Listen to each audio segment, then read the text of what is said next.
Il gère un hôtel de 200 lits à Schaerbeek, du dortoir à la chambre de luxe, avec un concept original basé autour du train. Un établissement ouvert en septembre 2015 que les attentats de Bruxelles ont failli faire dérailler. Son patron chiffre la perte due à ces événements à 400 000 €. Après le lockdown, je crois qu'on a eu 750 réservations annulées. Après les attentats, on est passé à 1200. Tous nos groupes étrangers ont annulé, dans les deux cas. Non, ça a été très très fort, catastrophique et brutal. Oui.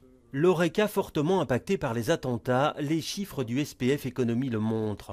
Le commerce de détail et celui des spectacles ont eux aussi souffert. Conséquence, une perte de 122 millions € pour ces secteurs durant le premier trimestre 2016, rien qu'à Bruxelles. Des recettes fiscales en baisse de 760 millions € et une confiance des consommateurs en chute libre. Cette chute a encore été plus marquée en mai et en juin. Et ce n'est que maintenant, en juillet, en fait, que la confiance des consommateurs commence à se rétablir. Et donc, on peut espérer, en fait, que le chiffre d'affaires dans l'Horeca, en fait, surtout pour la population bruxelloise encore, si la confiance se remet, qu'il y aura un effet positif aussi dans l'Horeca. La situation s'est un peu améliorée, le patron de cet hôtel l'avoue. Le taux d'occupation se situe actuellement entre 40 et 50%.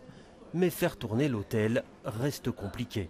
Le problème, il est double. Notre taux d'occupation est faible, comme tous les hôtels de Bruxelles, et les prix sont fortement réduits par rapport à ce qui était auparavant.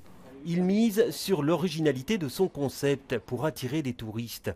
Mais il en est convaincu, il faudra beaucoup de temps pour redresser l'image touristique de la ville.